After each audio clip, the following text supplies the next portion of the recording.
invite us all to breathe together. Several breaths with movements with our hands. Your rhythm, the inhale lifts, the exhale lowers.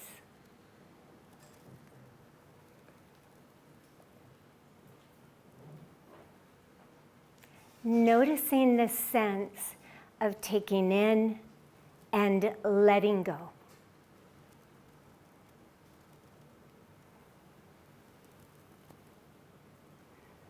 And after your next inhalation, allow the exhale to turn the hands palms down and just relax. Thank you. Imagine with me, please, a scenario with 3 characters: the brain, the heart, the breath. They get together to discuss which one of them is the most important for the greatest health and well-being of the TED audience. So they go to a bar, a juice bar. The brain orders a neuron-nourishing green juice and declares, "There is no contest. Health is all about the nervous system, and the nervous system is all about me. Actually, everything is all about me, moi." Pardon the pun, but this is a no-brainer. I'm the command center. I control everything. I'm the most important. The heart, loving the color red, sips of tomato juice. "Dear brain, you are brilliant. You do have control issues, but I love you anyway because that's what hearts do. We pump blood and we love. And when the power of love is greater than the love of power, the world will know peace. I'm the most important." The breath puts down a glass of oxygen-rich water and decides not to prove merit in words, just leaves.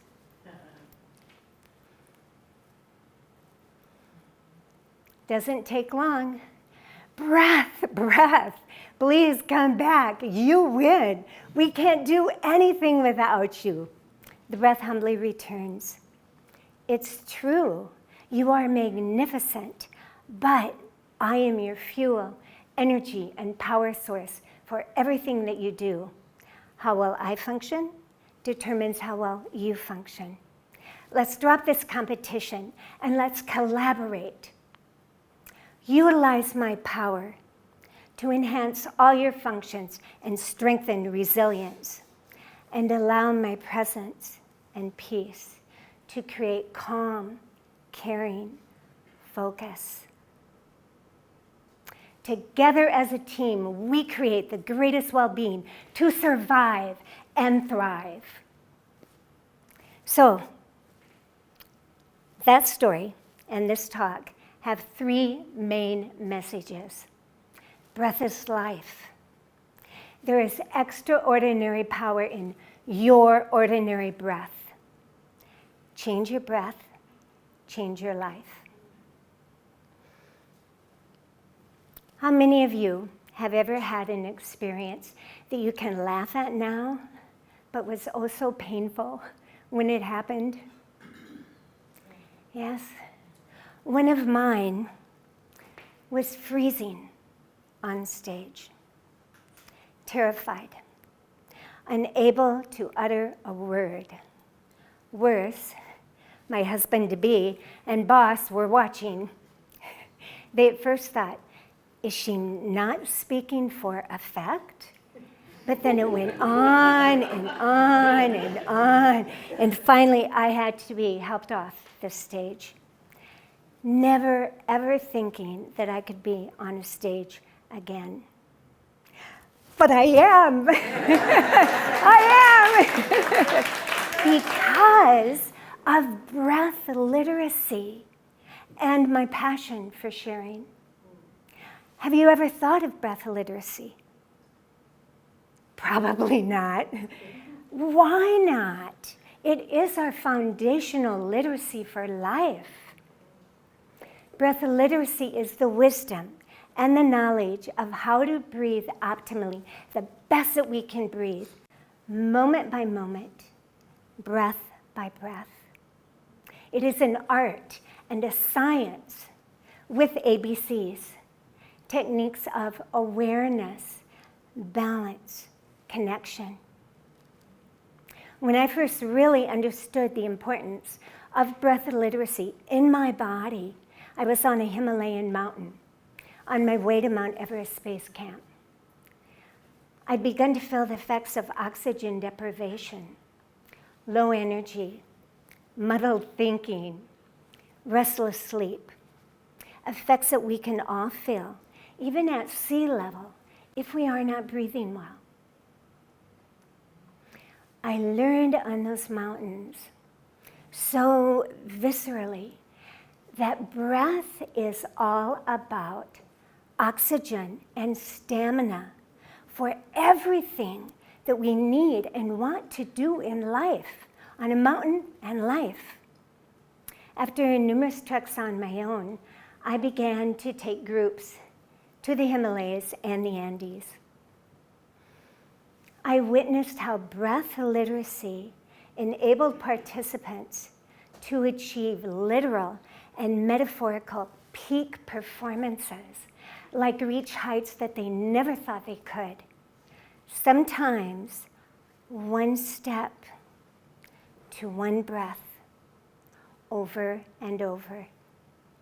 And then take that empowerment down the mountain and make courageous personal and professional life changes. My mother was a nurse back when many people called them angels in white. In her training, the head physician proclaimed excellent posture to be the greatest preventative medicine that any of us could practice. If he saw nurses slouching, he would come behind and he would thwack their backs to correct their posture. Mom made sure that never happened to her. Consequently, she became our family's posture patrol. She never thwacked us, but we were never allowed to slouch. Can you sense how excellent posture is foundational for excellent breathing, overall body functions, and graceful aging?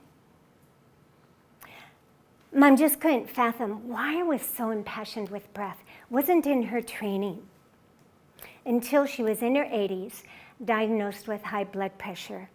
I was visiting her, watching her anxious breathing, checking her blood pressure every 15 minutes, and it occurred to me, what if I showed her something tangible?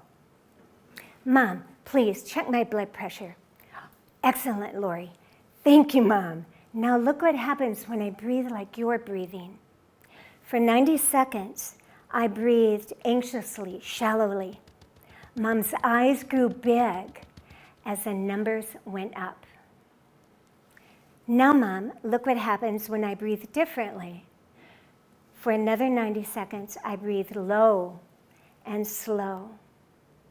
Deep, diaphragmatic belly breaths, long exhalations. Mom's eyes grew even bigger as the resulting numbers went down. Her next words meant the world to me. For land's sakes, Lori, can you show me how to do that? Immediately, we began practicing and practicing. Wasn't easy at first, but Mom was determined and felt that learning to breathe better gave her quality of life and empowerment to the rest of her almost 92 years. I want all of us and our loved ones to know that empowerment as we age. What Mom understood was that in their functions, the brain and the breath wear different hats, so to speak.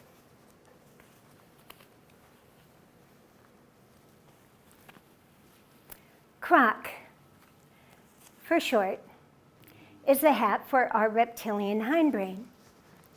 WIZ for our developed forebrain. CROC triggers unconscious, high, fast breathing, signaling danger. Whiz, conscious, low, slow breathing, signaling safety. Croc, sympathetic nervous system dominance, fight or flight, to survive. Whiz, parasympathetic dominance, rest, digest, to thrive. Whiz, calms, croc. Our breath changes our brain. Can you imagine growing up with this empowerment? My nonprofit, Breath Logic, is working to implement breath literacy into the mainstream, including schools, pre-K to post-grad.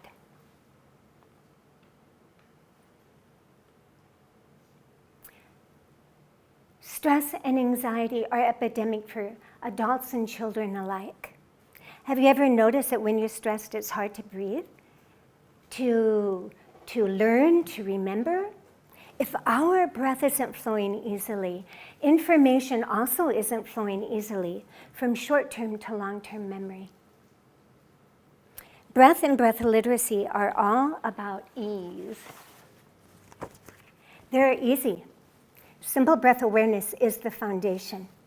Economical, air is free and abundant. Efficient, always available 24/7. Effective, immediate results. Evidence-based, scientifically documented. Excellent, our immediate lifeline from chaos to calm, panic to peace. One of my most significant teachers was a remarkable Japanese man named Masaji. I met him in Hiroshima when he was almost 70. He was only 14, working in a factory outside the city when the atomic bomb dropped. Within seconds, he lost his family, home, way of life, inner peace, and was riddled with hundreds of shards of glass all throughout his body like shrapnel. He spent the next 2 years in a living hell of nuclear devastation, despair, loneliness, pain we cannot begin to imagine. And then he began to heal. He began to heal by consciously breathing in peace and breathing out, letting go pain, physical, psychological, over and over again, until after 2 more years, he could breathe in peace and breathe out peace. At age 18, he dedicated the rest of his life to promoting global peace. Masaji taught that when we work with the breath, we work with the heart. It's anatomical, the lungs embrace the heart. It's also energetic, a profound practice of self-love and self-care. Masaji inspired that despite the depth of misery that we might encounter in life, in our ordinary breath, we have extraordinary powers for healing and empowerment, extraordinary resources. Masaji breathed, talked, and walked the talk that if humanity is to survive and thrive, pursuits of peace must become goals, essential goals for everyone, individuals, groups, nations. For me personally, out of all of the superpowers that we have in our breath, it is the attainment of inner peace as a path to outer peace that most motivates me to practice and to share. 2 decades before meeting Masaji, I was involved in organizations fighting for peace until I realized that wasn't working well. After meeting Masaji, I took to heart his goals of peace while living in pre- and post-conflict areas of Latin America, Kosovo, Cambodia, the Middle East, and Ukraine. I witnessed Masaji's breath of breathing in peace, breathing out, letting go pain, make life changes for girls rescued from brothels, refugees, humanitarian aid workers, military, and countless civilians. For Svetlana, a BreathLogic trainer and a Ukrainian mother of 3 sons in the military, this breath helped her keep on keeping on when she no longer wanted to live. She turned her personal pain into empowerment by founding the first breathing group for mothers who lost sons. Those groups have spread. Can you sense that it's the dynamics and the taking in and the letting go that allow us, when need be, to hold being brokenhearted and wholehearted at the same time, finding respites of sanctuary even in the midst of turmoil and terrible pain.